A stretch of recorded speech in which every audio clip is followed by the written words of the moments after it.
Yo, Snake. I finished laundering that rail gun you picked up just now. Knock yourself out. It's on the house. Thanks. Time for another bedtime story, Snake. This one's about Crying Wolf. You don't need me to tell you there's whole nations in Africa tearing themselves apart in the name of ethnic cleansing.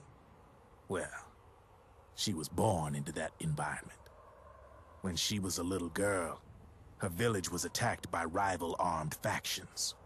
Her parents and siblings were slaughtered, and she was left a refugee.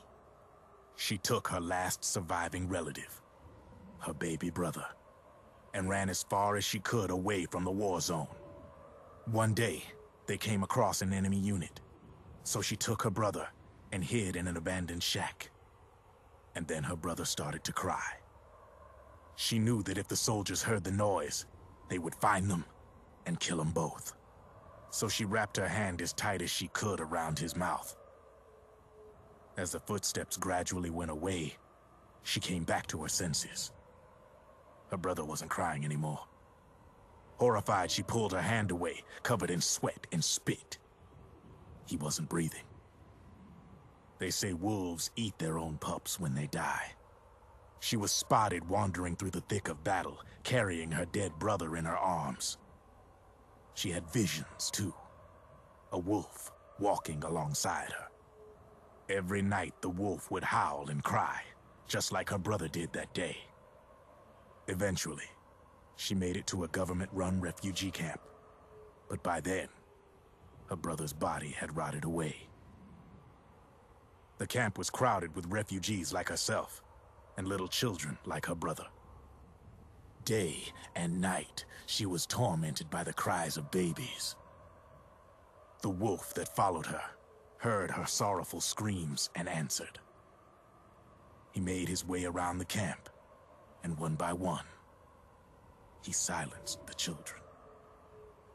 She tried to stop it, but she was powerless to stop the wolf. A few days passed, and on the eve of the enemy's raid, there wasn't a child left. The adults who survived were torn up pretty bad. Of course, there was never any wolf in that camp. She was the one who killed those babies.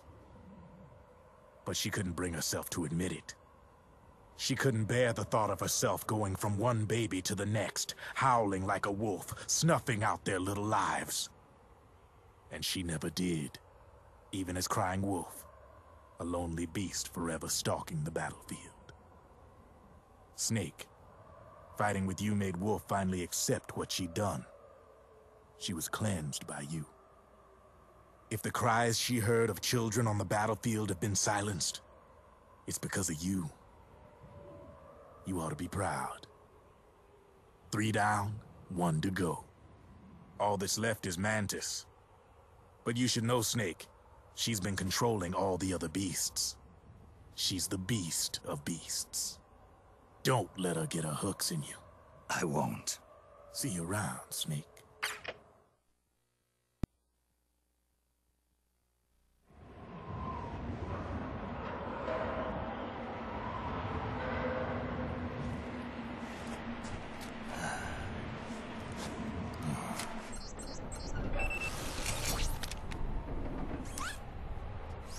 Welcome home, Wolf.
Hold it, Snake.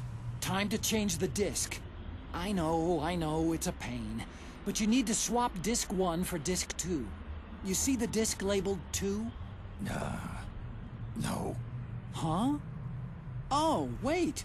We're on PlayStation 3. It's a Blu-ray disc. Dual layered, too. No need to swap. Damn it, Otacon! Get a grip! Yeah, what an age we live in, huh, Snake? Wonder what they'll think of next.